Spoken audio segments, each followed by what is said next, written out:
So you just graduated, or you're about to, and you probably know the feeling, right? That initial excitement of being done with school, it kind of bumps right up against this big looming anxiety of, what's next? That season of waiting can feel like this empty space. But what if it's not? What if it's actually a runway? Today, we're going to break down how to turn that waiting period into a time of active, working faith. I mean, this is the big one, isn't it? It's the question everybody asked you, and it's the one that just echoes in your own head over and over. And honestly, it can be paralyzing.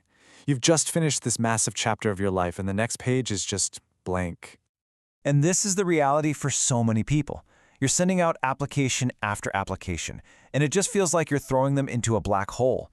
That feeling of uncertainty, plus all the well-meaning questions from family and friends, it can feel incredibly heavy. Okay, so let's get into the good stuff, because this is where we can really make a change. It all starts with a powerful shift in your mindset.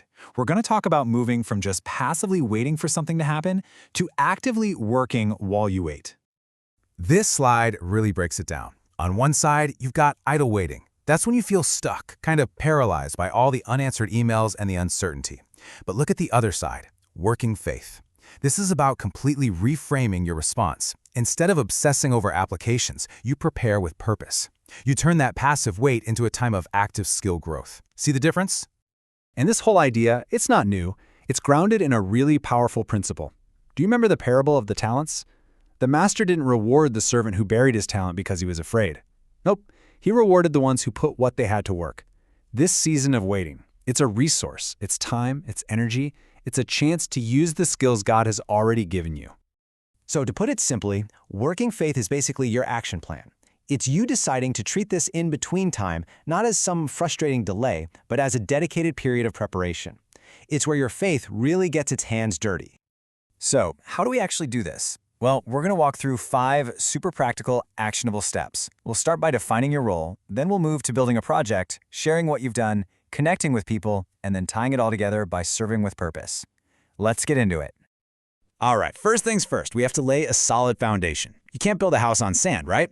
This all starts with 2 really crucial steps that are focused on preparation and actually building something you can show for it. Step 1 is all about getting crystal clear. Seriously, you can't hit a target that you can't see. So before you do anything else, get specific. What's the actual job title you're aiming for? Go look up job descriptions for that role. What skills keep popping up again and again? Make a list. This clarity, it's your compass for everything else. And you know what's cool is that this isn't just some modern career advice. It's a deeply spiritual principle. Jesus himself taught us to count the cost before starting to build a tower. Planning ahead and really understanding what's required, that's an act of wisdom. It's good stewardship. Okay, so once you know the skills you need, the next logical step is to, well, actually build them. This is where the rubber meets the road. Don't just read about graphic design. Create a brand guide for a fictional company. Don't just study coding. Build a simple app. A personal project is amazing because it forces you to learn and it creates tangible proof that you can do the work. And this paints such a brilliant picture of the value of hands-on work. Think about it.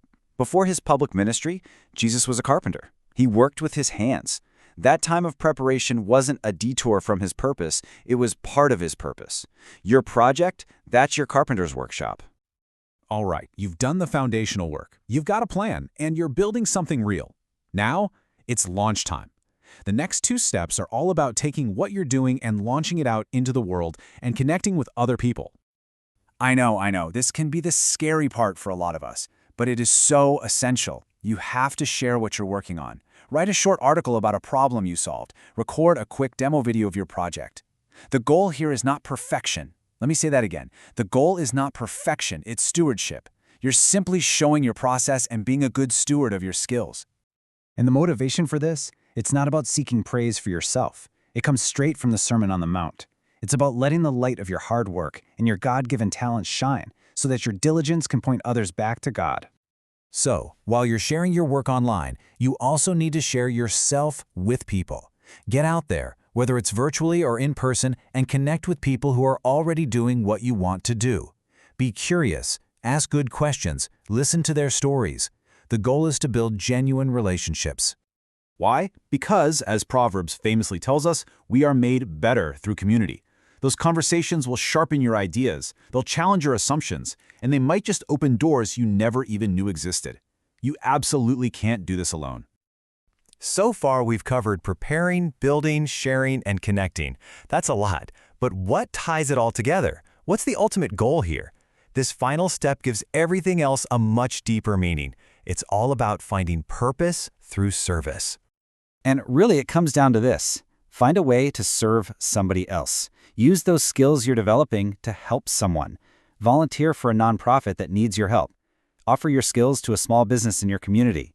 When you shift your focus from getting a job to giving your skills, your entire perspective changes. It brings so much meaning to the wait. And this, right here, gets to the absolute heart of the matter. Jesus completely redefined what greatness looks like. It's not about your job title or your salary or your position. It's about service. By volunteering your time and your talent, you are literally practicing the very definition of greatness that he laid out for us. Okay, so let's bring all of this home.